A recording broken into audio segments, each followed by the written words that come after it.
Mayam ngasidi ay kitang tungan ba video sa may pujare ko mayam kita magta personality number am ta puthok se sai sagi ko yamna live ne ko dum hadi mi amana common man amana dum yeng ba yan ne ko dum hadi ko na dum ay sagi personality number dum yamna arriba mong da dum hot pa hai tare ko hot pa ri I doi ni hot pa dum thola ni ko dum yam ai chita uchara ke ko mayam da ado personality number ai che ke gino ha na sai samna ha ba aham da personality ka ko ke no mayam je khangdu o se ba adugi matung da ko ai loina mang hai tar alphabet akhoi leiriba alphabet mayam se na a dagi na z baw bai sida ko hadi mai magi personality adugi maram dai hai petang haijara ke ko ado hadi nga sai numbers to good relate oira ga dumai na loina hairak toi ni ko ado personality number haiba malai numerology chart haiba malai ko ado numerology chart so hai petang share to jara amage aduga personality number hana yenga se ko isha gi personality number ko ai sida dum ira age ko so ui ko mayam sketch pen na oina ige ko sketch pen na I base unabagi tamakta ni ko aina ball pen gumba ira gadi udaba shwe ko ado sida ko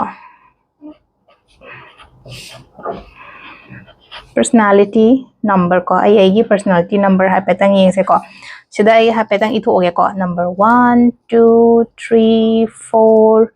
5 6 7 8 9 ko masing se 9 power ire ko ada sida dum simple loina dum iyo ko sida A B C D E F G H I J K L M N O P Q R S T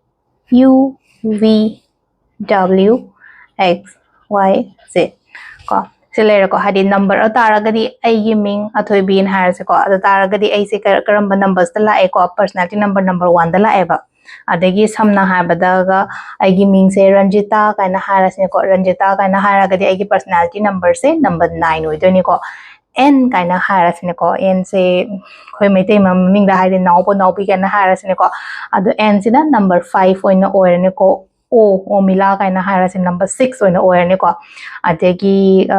m ko m sina number 4 adumai tor sisina hadi khoi gi personality number hatatang adum screenshot loge lobi ko sisina khoi gi personality number amale ko aduga mathang ge na hajo numerology chart aina maga leiri ko numerology chart se makha da share tawjara ke ko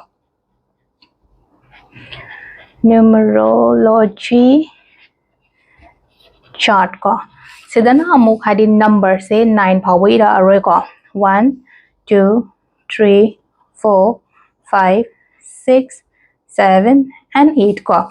adu sida ai hapetang sida khara aham badi managani ko A B C D and E phawbadi manarani ba F sina somda chakhre 8 ta chakhre ko aduga marak dum ai dum menjalagi osmai tawraga ado hadi 1 gi makhada I la A 2 gi makhada K ko 3 gi makhada G ko adagi 4 gi makhada M sida su M budi oiri ko dum oiba budi ko da su M budi oiri aduga keno akoi gi 5 ki makha sida na H la ko aduga 6 ki akoi gi 6 ki makha sida na V la ko aduga 7 makha na Z and P ko aduga mathangi sida na hai tar ko asida na mu hadi J se dum number 1 da budi la ko sida la ko J R L ko L ne adagi T and W ko aduga last ko number 1 da Q lere number 3 gi mapada ko S lere ko number 5 gi mapada X lere ko aduga number 1 da again Y ko adu sidagi amu akoina kenwa ta ngasai numerology da ngasai destiny number kaina harasne ko thoi bi na harase basida A T H O I B I ko A number 1 ko T se kadai de yaw yeng view ne T se sele ko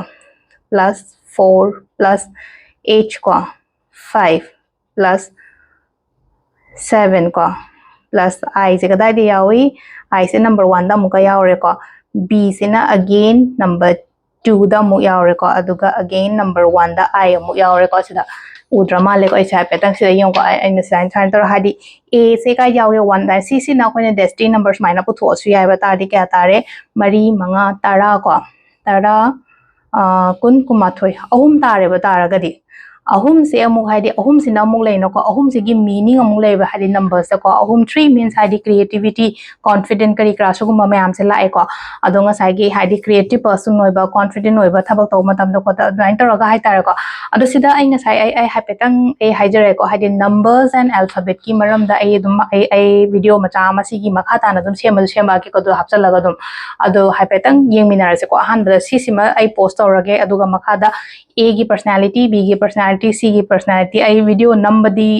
खरदी लोय रे को सिसे अदुम आई मरकता merge तौरगा अदुमाइन तौरगा हापागे हाइदि आई न video दो A दगी होबा A होबा मी B होबा मी हाय मतम the ग्यान तारो हान C हान सेमजबने बको सी सेम मतुंगदा मखादा अदुम आई मथंग समागा अदुमाइन तौर हापचरागे को अदो personality number video से केनो तौरो को अदुम येंगसु बिरो दुगा try सु तो बिरो इसाना सु खोलगा को पुथोपियो दुगा को हाइदि समाइना हाइदि निम्नोजी चार्ट ना आई गी केनो से क्या तागे personality dana hadi comment iramo personality number dana kya lege aduga plus numerology chart na ai keno se kya lege habada pe yenga se aduga ai alphabet me am se gi ai keno so haijara ge ko me am da